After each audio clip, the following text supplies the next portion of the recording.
ક્રિપ્ટોકરન્સીમાં trading કરવાથી સારો નફો મળશે તેવી લોભામણી લાલચ આપી છેતરપિંડી આચરતી ચાઇનીઝ ગેંગ સાથે સંકળાયેલા આરોપીને જયપુર રાજસ્થાન ખાતેથી શોધી કાઢતી સુરત શહેર cyber crime cell.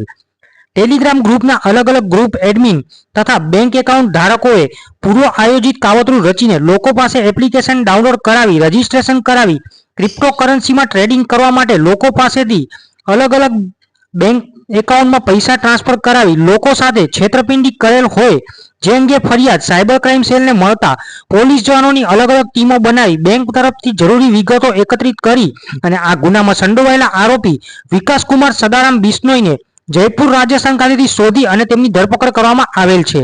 My TV news channel chief reporter Kishor Thakor, Surat.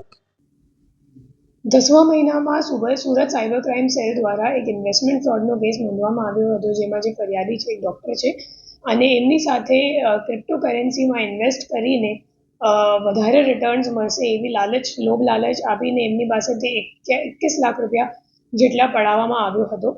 અને આ ગુનાનું તપાસ કરતાં અમે લોકોને ખબર પડી કે ખરેખર જે ફ્રોડ કરનારી જે ગેંગ છે એ ચાઇનીઝ છે અને જે આપણે જે ફાઇનાન્શિયલ મોડ્યુલ છે એ ખરેખર ઇન્ડિયાથી ચાલે છે.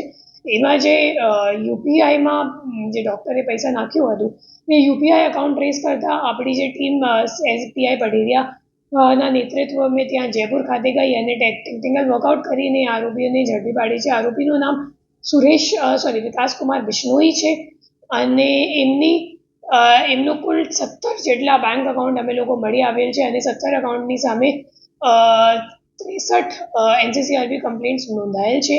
એના સિવાય જે કમ્પ્લેન્ટ્સનું જે રકમ છે એ 22 કરોડ 45 લાખ જેટલાનું છે આખા ઇન્ડિયામાં. આ જે આરોપી છે એમની પૂછપરછ કરતાં ખબર પડી કે જે ચાઇનીઝ ગેંગ છે એમને દ્વારા ક્રિએટ કરેલા બે પ્લેટફોર્મ છે, ટોપ પે અને HK પે. જે આરોપી છે એમનું કામ હતું કે સાયબર ફ્રોડનો જો પૈસા એમના અકાઉન્ટમાં આવે એ પૈસા વાપરીને યુએસડીટી એક્સચેન્જ મારફતે ખરીદવાનું અને માર્કેટ ભાવથી વધારાના 2 કે 3 રૂપિયા વધારાના ભાવમાં HK પે કે ટોપ પેમાં વેચી દેવાનું.